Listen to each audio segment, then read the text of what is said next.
नमस्कार दोस्तों, स्वागत है आप सभी का आज के सेशन में। जल्दी आप लोग जुड़ जाइए, स्टार्ट करते हैं आज का सेशन। दोस्तों session module wise, topic wise यहां पर हम आपके साथ जुड़े हुए हैं। 360 डिग्री कॉन्सेप्ट कवरेज सीरीज चल रही है। तो दोस्तों आज के इस सेशन में हम क्या डिस्कस करने वाले हैं? आज के इस सेशन में मॉड्यूल नंबर बी का यूनिट नंबर 18 का एक टॉपिक डिस्कस करने वाले हैं जिसका नाम है कंप्यूटराइज्ड अकाउंटिंग। एएफएम आपका सब्जेक्ट ही है, accounting and financial management for bankers. तो अब अकाउंटिंग बैंकिंग में जो आप करते हो वो कंप्यूटर आधारित है। तो कंप्यूटर आधारित अकाउंटिंग क्या होती है, क्या फीचर्स होते हैं उसके, वो सारी बातें आज के सेशन में हम करेंगे, जानेंगे, समझेंगे। तो उम्मीद करता हूं सेशन आपको पसंद आएगा और इसके पहले नंबर ऑफ सेशंस आपको करा चुका हूं, उनको जाकर के जरूर देखिए क्योंकि सभी सेशन आपके लिए मोस्ट इंपॉर्टेंट है। तो चलिए स्टार्ट करते हैं आज का सेशन बिना किसी टाइम वेस्ट के। कंप्यूटराइज्ड अकाउंटिंग जेआईआईबी एग्जाम्स की डेट आपके सामने आ चुकी है। अगर आपको डेट्स नहीं पता हो उसके लिए आप टेलीग्राम चैनल्स पर जुड़ सकते हो और आप वहां पर जो भी डेट्स हैं वो सब आपको डिटेल में मिल जाएगी। तो कंप्यूटराइज्ड अकाउंटिंग की बात करते हैं, क्या होता है समझते हैं। देखो जैसा कि नाम से ही विदित है, कंप्यूटराइज्ड अकाउंटिंग यानी कि अकाउंटिंग का सारा काम कंप्यूटर से करना। फर्क क्या है वो बात समझिएगा, बहुत ज्यादा फर्क है। मैं यहां पर आपको रिलेट करता हूं कंप्यूटर के माध्यम से। देखो अगेन, नॉर्मल अकाउंटिंग आप क्या करते हो? जब हम अकाउंटिंग करते हैं तो अकाउंटिंग का मतलब क्या है? सारे ट्रांजैक्शन जर्नल में रिकॉर्ड होते हैं। जर्नल से फिर क्या बनता है? लेजर बनता है। लेजर से क्या बनेगा? ट्रायल बैलेंस बनेगा। जस्ट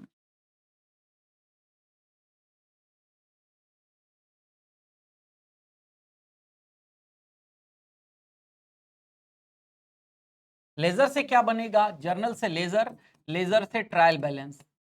ट्रायल बैलेंस आपको बनाना पड़ेगा।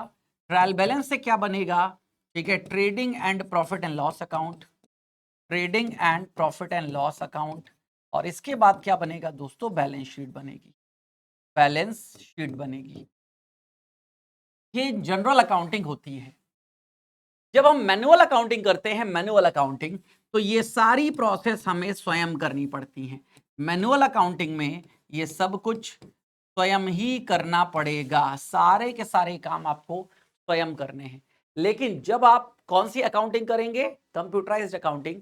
तो स्टार्टिंग में कुछ ट्रांजेक्शन्स आपको करने हैं, उसके बाद सारी एंट्री अपने आप सॉफ्टवेयर्स कर देते हैं क्योंकि सॉफ्टवेयर इसी तरीके से बनाए गए हैं कि ऑटोमेटिक एंट्री कर सकें वो। अब हर दिन ट्रायल बैलेंस तैयार हो जाता है। ठीक है, तो वही है मतलब कंप्यूटराइज्ड अकाउंटिंग का। काफी बेनिफिट दे दिया है, ट्रांजेक्शन्स को फास्ट कर दिया है, एक्यूरेसी को बेटर कर दिया है।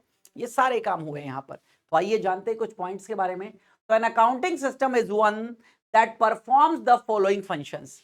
कंप्यूटराइज्ड अकाउंटिंग सिस्टम किसे कहते हैं? जो, ठीक है, यानी कि एक अकाउंटिंग सिस्टम क्या क्या परफॉर्म करता है। तो फॉलोइंग फीचर्स क्या हैं? ये कैप्चर करता है बिजनेस के ट्रांजेक्शन्स को in the form of accounting entries. Accounting entries तो अगेन मैंने बताया जर्नल एंट्री की। जब भी बात आएगी तो बात किसकी आएगी? जर्नल की बात आएगी। फिर the accounting entries are then used to prepare financial statement. इन्हीं अकाउंटिंग एंट्रीज को इस्तेमाल किया जाएगा क्या करने के लिए? प्रिपेयर करने के लिए financial statement. Financial statement are prepared based on accounting standard. जो फाइनेंशियल स्टेटमेंट हैं वो प्रिपेयर किए जा रहे हैं किसके बिहाफ पर? Based on accounting standards. Accounting standards जो बताया था ना, एएस। जब कभी अकाउंटिंग स्टैंडर्ड की बात आ जाए तो एएस है हमारे पास, इंड एएस है, इंड एएस है। ठीक है, आईएफआरएस के बिहाफ पे ही ये बना हुआ है और यूएस में हो तो यूएस GAAP होता है। ये सब अकाउंटिंग स्टैंडर्ड है। इंडिया में जो बनते हैं वो इनके आधार पर या तो एएस है अकाउंटिंग स्टैंडर्ड या तो Ind AS, Indian accounting standard. Various financial reports are prepared from the data available in the financial statement. Financial statement में जो डेटा आएगा, यानी कि फाइनेंशियल स्टेटमेंट का मतलब profit and loss and balance sheet से बात करी जा रही है। जब ये बनकर के तैयार होता है तो नंबर ऑफ रिपोर्ट्स इससे तैयार करी जाती। तो ये तो अकाउंटिंग फंक्शंस हैं, यानी कि ये एक अकाउंटिंग सिस्टम यही सारे काम करता है, प्रणाली। अब यहां पर समझिएगा, ठीक है, term used in computerised accounting. Computerised accounting में क्या क्या टर्म इस्तेमाल होते हैं, क्या क्या शब्द? तो पहला, डेटा। जब भी आप सिस्टम पे काम कर रहे होते हो तो हमेशा एक शब्द सबसे ज्यादा आता है आपके पास, डेटा। डेटा फीड कर दीजिएगा, डेटा फीड हुआ कि नहीं हुआ, ऐसे सुनते हो ना। तो डेटा मींस क्या है?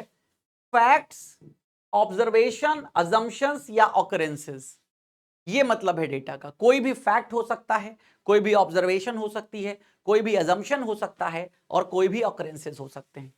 अगर अकाउंट्स के बिहाफ पर बात करें, these would means accounting entries.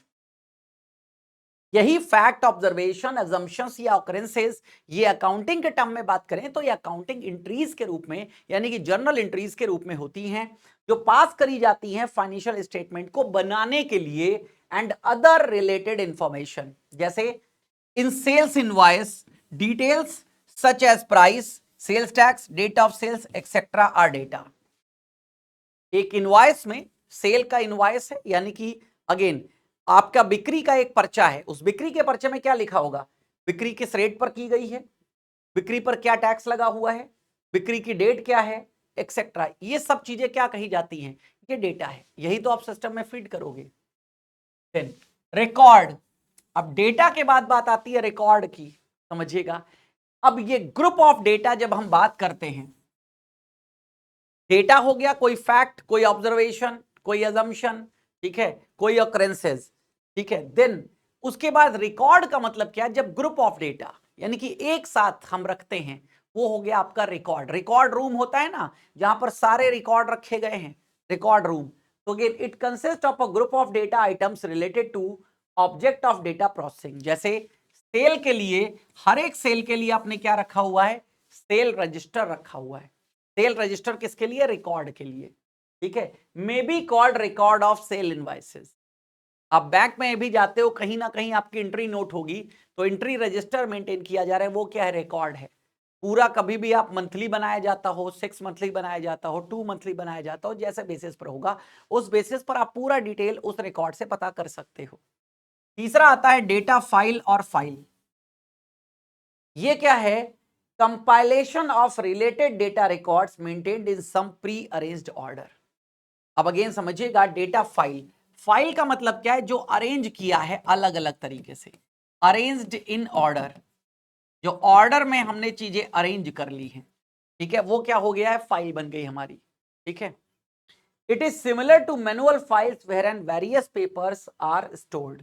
जैसे मैनुअल फाइल होती है ना, कागज वाली एक फाइल होती थी, आप अलग अलग कामों के लिए अलग अलग फाइल बना लेते थे, ठीक है। जैसे इंटरव्यू के लिए जा रहे हो तो एक अलग फाइल होगी जिसमें आपके इंटरव्यू रिलेटेड डॉक्यूमेंट्स होंगे, ठीक है। आप कहीं और जा रहे हैं तो उसकी एक अलग फाइल होगी। समझ गए मेरी बात की नहीं?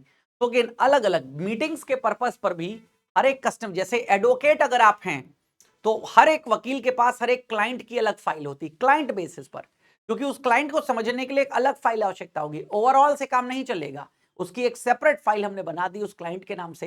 तो जब भी वो व्यक्ति आएगा वो फाइल निकलवाइए, पूरी डिटेल उससे पता चल जाएगी क्लाइंट की। तो ये होता है फाइल, ठीक है। An example of a computer file would be a payroll file of 1000 employees of an entity. अगर कंप्यूटराइज्ड अकाउंटिंग के बिहाफ पर बात करें तो अगेन किसी कंपनी के 1000 एम्प्लॉय की जो पेरोल फाइल होगी, किसको कितना सैलरी दिया जा रहा है, वो क्या कहलाएगी? यहां पर कंप्यूटर फाइल कहलाएगी। फिर बात आती है सिस्टम। यही शब्द सबसे ज्यादा मतलब प्रॉब्लमेटिक है। सिस्टम सिस्टम सिस्टम की लोग बात करते रहते हैं। सिस्टम जवाबदेह नहीं है, सिस्टम काम नहीं कर रहा है, सिस्टम रिस्पॉन्सिबल नहीं है, सब सिस्टम की बात करते रहते। तो गाना भी बन गया है सिस्टम पे सिस्टम, ठीक है। तो it means various component that process the data. उस डेटा को जितने कंपोनेंट्स प्रोसेस कर रहे हैं, जिससे डेटा जो है एक मीनिंगफुल इंफॉर्मेशन में कन्वर्ट होगा। डेटा तो आ गया है, अब आप डेटा रॉ भी तो हो सकता है, वो भी मीनिंगफुल इंफॉर्मेशन में नहीं है, मीनिंगफुल में लाओगे ना उसे। जैसे फाइनेंशियल स्टेटमेंट्स बनेंगे ना, तो समझिएगा इसका मतलब क्या है? जो सारे कंपोनेंट जो डेटा को प्रोसेस कर रहे हैं, दैट इज ट्रांजेक्शन या occurrences and given outputs, that is results.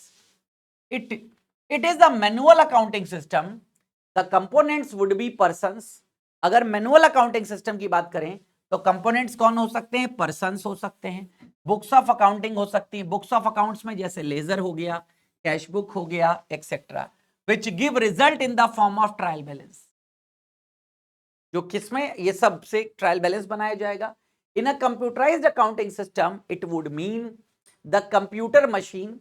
Computerised system की बात करें तो क्या है, एक कंप्यूटर मशीन होगी जो डेटा प्रोसेस कर रही है, उस कंप्यूटर मशीन में सॉफ्टवेयर होंगे, ठीक है, सॉफ्टवेयर होंगे, ये सिस्टम हो गया। मतलब सिस्टम किसे कहेंगे, कंप्यूटर मशीन, सॉफ्टवेयर प्रोग्राम और computer peripherals such as keyboard, monitor, mouse, ये सब पेरिफेरल्स, पेन ड्राइव, जो भी चाहिए, इन सबको अगर लगा लोगे तो यही सब क्या कहलाएगा, ये सिस्टम कहलाएगा। कंप्यूटराइज्ड अकाउंटिंग सिस्टम में सिस्टम का मतलब क्या है, कंप्यूटर मशीन होनी चाहिए, सॉफ्टवेयर प्रोग्राम्स होना चाहिए, कंप्यूटर पेरिफेरल्स, भाई काम किससे करोगे, कीबोर्ड है, माउस है, फिंगरप्रिंट वाला एक्सेस है, मतलब ये सारी चीजें, सारी पेरिफेरल्स जो आपको रिक्वायर्ड है वो सब साथ में अटैच कर दोगे तो ये बन जाता है सिस्टम, ठीक है। तो ये सारी की सारी चीजें क्या कहलाती हैं, कंप्यूटराइज्ड सिस्टम कहलाती हैं कंप्यूटराइज्ड अकाउंटिंग। अब कंप्यूटराइज्ड अकाउंटिंग के एडवांटेजेस क्या क्या होते हैं, फायदे। तो भाई सिस्टम पे कोई काम किया जा रहा है तो जानते हो मशीनें गलतियां कम करती हैं। ऐसा मैं बिल्कुल भी नहीं कह रहा हूं कि मशीनें गलती नहीं करती हैं।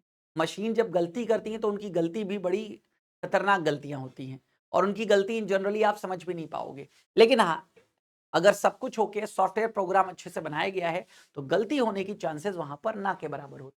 तो एक्यूरेट होता है, हाई स्पीड होता है यहां पर, और लो कॉस्ट ऑपरेशन होता है। लो कॉस्ट ऑपरेशन का मतलब ज्यादा लोग चाहिए होते हैं मैनुअल अकाउंटिंग में। भाई कोई लेजर बना रहा है, कोई जर्नल एंट्री कर रहा है, कोई ट्रायल बैलेंस बना रहा है, बैलेंस शीट, कितने लोग चाहिए, डेली एंट्री करने के लिए एक अकाउंटेंट आपने रखा हुआ है। यहां पर क्या आप वाउचर से पोस्टिंग कर रहे हैं, सिर्फ वाउचर की डिटेल डाल रहे हैं, सॉफ्टवेयर अपने आप काम कर रहा है। Availability of various reports from the same accounting data, accounting data वही है, बार बार डेटा अलग लाने की जरूरत नहीं है, उसी डेटा से नंबर ऑफ रिपोर्ट्स बनाई जा सकती हैं, सिस्टम सॉफ्टवेयर्स बना देते हैं। देन एरर फ्री अकाउंटिंग होती है, हम नॉर्मली ये मान के चलते हैं ये जो अकाउंटिंग है वो एरर फ्री होगी। Then automatic completion of all records, सारे के सारे रिकॉर्ड्स ऑटोमेटिक कंप्लीट हो जाते हैं by feeding only one entry into the computer. Computer में सिर्फ एक एंट्री आप डालोगे और अपने आप सारे के सारे रिकॉर्ड्स वहां पर मेंटेन्ड हो जाएंगे। Multiple set of printouts available, आप multiple set of printout ले सकते हो, यानी कि बार बार फिर से आपको अकाउंटिंग बनाने की जरूरत नहीं है। जैसे वहां पर भी एक सिंगल कॉपी बना करके फोटोकॉपी ले सकते थे, ऐसे यहां पर तो आप जब चाहो जितने चाहो प्रिंट आउट निकाल लो, एक बार बन गया फिर जितने मर्जी आप प्रिंट आउट निकालते रहिए। लेकिन डिसएडवांटेज, किसी चीज के कुछ फायदे होते हैं तो कुछ नुकसान भी होते हैं। नुकसान क्या है, requirement of special program and professional. अब यहां पर सिस्टम चलाने के लिए, कंप्यूटराइज्ड अकाउंटिंग सिस्टम चलाने के लिए आपको क्या चाहिए, स्पेशल प्रोग्राम्स चाहिए, यानी कि सॉफ्टवेयर चाहिए, और प्रोफेशनल्स चाहिए। अब बैंकों में आईटी ऑफिसर्स भी होते हैं, ठीक है, आईटी ऑफिसर जो कि इंफॉर्मेशन टेक्नोलॉजी यानी कि बीटेक वगैरह सीएसआईटी से किया हुआ वो बंदा चाहिए यहाँ पर। पहले नहीं चाहिए होता था क्योंकि पहले अकाउंटिंग बेस्ड बंदा ही चाहिए था। अब खैर ये अच्छी बात हो गई है बिकॉज ऑफ सीबीएस कि कोई भी व्यक्ति जिसने ग्रेजुएशन में कोई भी डिग्री ले रखी हो वो बैंक में नौकरी कर सकता है। पहले नहीं था ऐसा, पहले वही लोग बैंक में नौकरी कर सकते थे जो कॉमर्स बैकग्राउंड से होते थे, क्योंकि जर्नल एंट्री मैनुअल करनी पड़ती थी तो जर्नल एंट्री की समझ वगैरह सारी होनी चाहिए थी। अब क्या है, वाउचर पोस्टिंग सिस्टम है, हर कोई कर लेगा, सिस्टम पे आपको एंट्री कर देनी है, बाकी आगे ट्रायल बैलेंस, बैलेंस शीट, ये सब अपने आप बन जाएगा। Then qualified staff required for operations, क्योंकि कंप्यूटराइज्ड अकाउंटिंग है तो आपको क्वालिफाइड स्टाफ चाहिए जो कि पूरा अगेन आप जानते हो जब इंडिया में एक बैंकों में कंप्यूटर को इंट्रोड्यूस किया गया था तो जो पुराने लोग नहीं सीख पाए, बहुत से लोगों को वॉलंटरी रिटायरमेंट वीआरएस दे दिया गया था। Costly computer peripherals and stationery, computer peripherals और स्टेशनरी कॉस्टली होते हैं तो यहाँ पर कंप्यूटराइज्ड अकाउंटिंग में इनिशियल लेवल पर इन्वेस्टमेंट ज्यादा है, खर्चा ज्यादा है।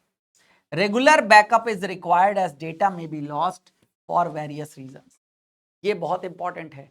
रेगुलर बैकअप रिक्वायर्ड होगा, यहाँ पर हर दिन आपको बैकअप लेना पड़ेगा क्योंकि भाई यहाँ पर डेटा लॉस्ट हो सकता है किसी भी रीजंस की वजह से।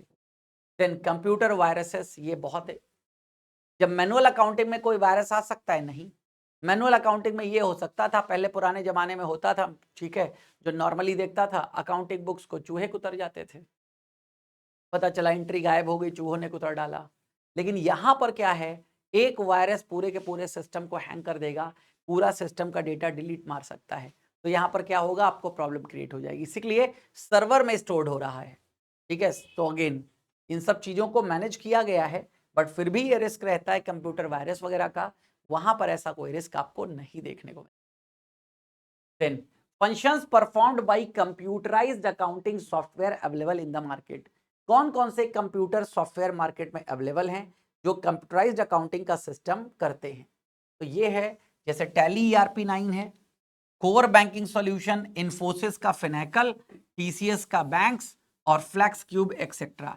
बेसिकली ये सबसे ज्यादा इस्तेमाल होता है TCS का बैंक्स और इन्फोसिस का फिनेकल। आप कमेंट सेक्शन में हमें बताइएगा आपके बैंक में कौन सा कंप्यूटर मतलब सॉफ्टवेयर इस्तेमाल कर रहे हो, आप किस सॉफ्टवेयर पे काम कर रहे हैं, ये समझ लीजिए, आप मुझे बताइएगा।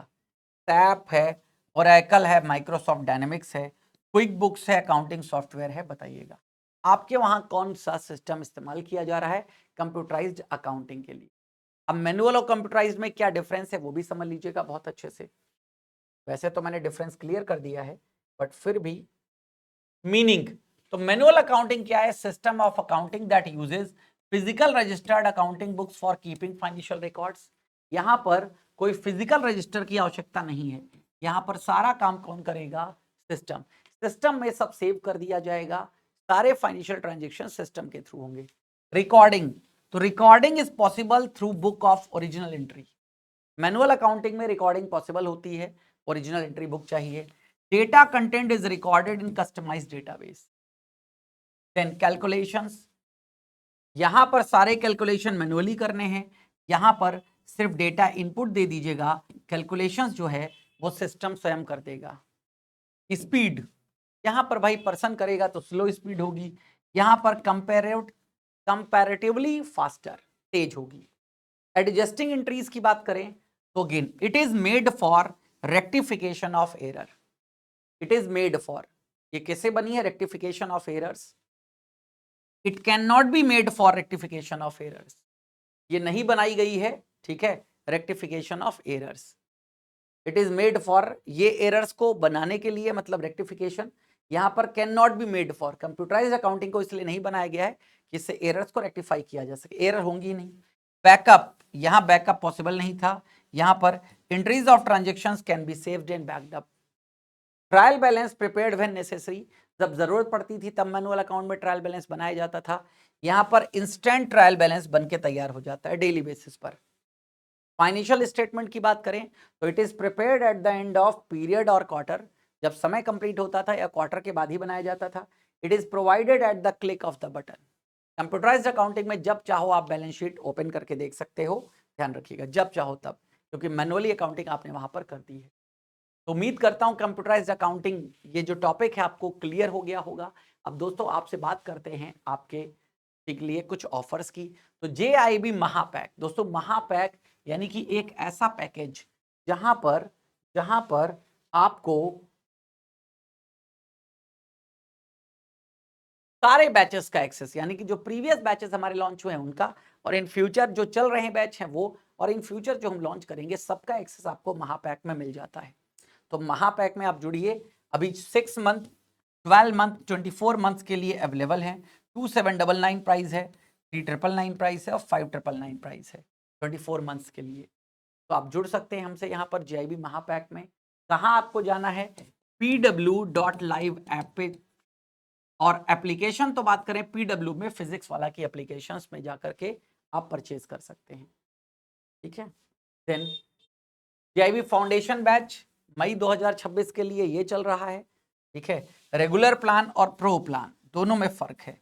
प्रो में आपको एक्स्ट्रा फीचर्स मिल जाते हैं, जूम सेशन मिल जाता है मेंटरशिप के बिहाफ पर, ठीक है, जूम सेशन।